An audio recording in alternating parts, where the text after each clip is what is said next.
Today I received an email from Aaron, and he heard me on my Coach Robb podcast talking about the subject of once you go long and slow, you can go short and fast. And he wanted me to elaborate on that. And before we go too deep, I want to make sure that this isn't a concept that's misconstrued.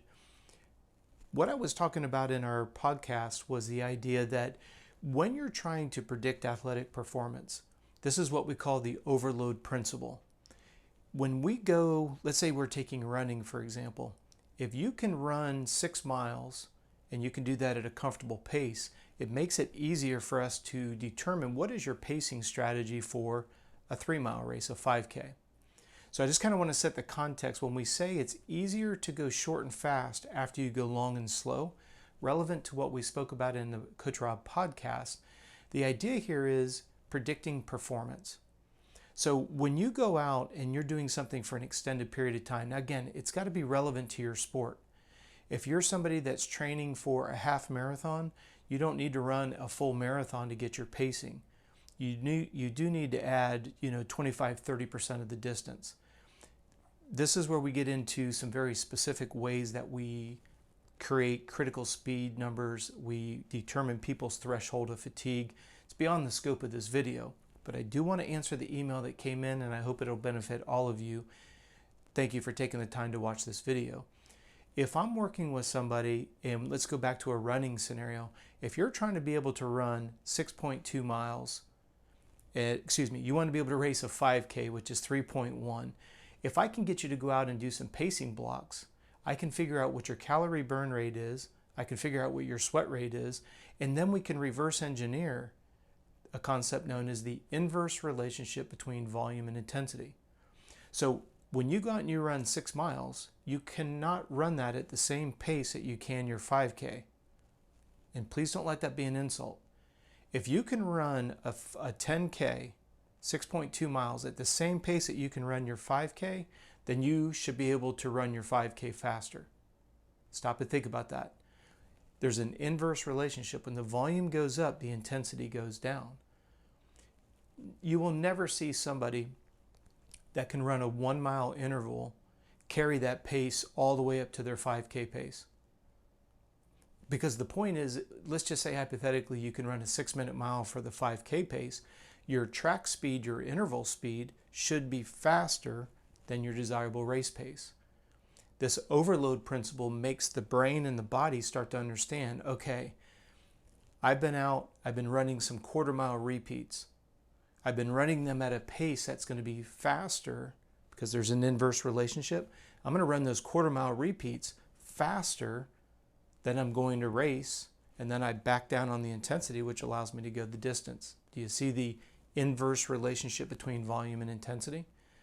So depending on what sport you're training with, if you can get yourself acclimated to doing 1.5, maybe 2 times, just as a general reference.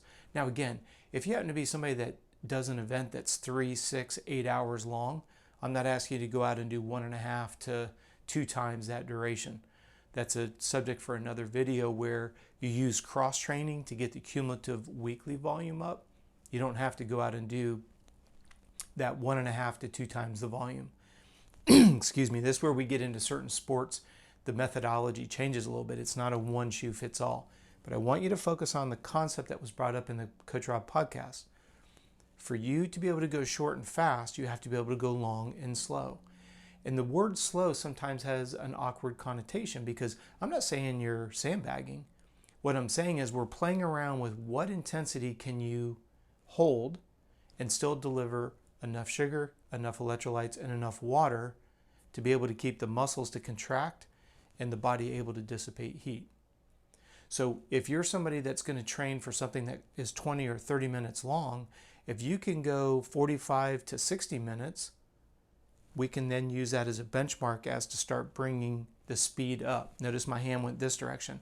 You're going to be bringing the speed down on a per lap basis if you're talking motocross, running, an interval if you're on your bicycle. The idea here is if you don't have some idea of what your sweat rate is, your calorie burn rate, how are you going to ever figure out where and how can you pick up the pace? I always want, and that's why we call it the overload principle, Think about the mental confidence you get if you're out running 6 miles 2 to 3 days a week, and then you do a 5K road race, a 3.1 running race on Saturday. Your brain goes, okay, I've run 6 miles 3-4 times a week for the last month. Of course I can go run a 5K very quickly. Do you see that paradigm shift? Especially for those of you that are new athletes, the biggest mistake I see, and let's keep running as the theme here, I see it go the opposite. I see people running 2 and maybe 1.5, 2 miles a couple times a week, and then they try to jump into a 10K and wonder why they get destroyed. That's what we call the familiarity principle. Your body has no idea what you're asking it to do. It's one thing to be able to walk for 1.5 to 2 miles. Now triple that distance, and you say, oh, I'm going to get caught up in the crowd. It's going to carry me along. If you have a lot of mental tenacity, sure, you can finish it, but it's not healthy and it's not very enjoyable. I always want you to be educated on how to do things in a enjoyable and, more importantly, a sustainable manner. So, great question, Aaron. I really do appreciate you sending that in. Thank you for supporting the Coach Robb podcast. The idea is build the foundation and then go backwards. Please refrain from trying to build it the other direction. That's a fast track to an injury and maybe even an illness. If you happen to have a question like Aaron did, please do me a favor, send it in to us. Me and my team would be more than happy to take and break down the question and make sure that we get it converted to a video. Please send your email to contact@coachrobb.com. If you're not familiar with our channel here on YouTube, we're putting up a new video every day. So please remember to subscribe and turn on the notifications. Appreciate your time here today, and I look forward to seeing you tomorrow morning.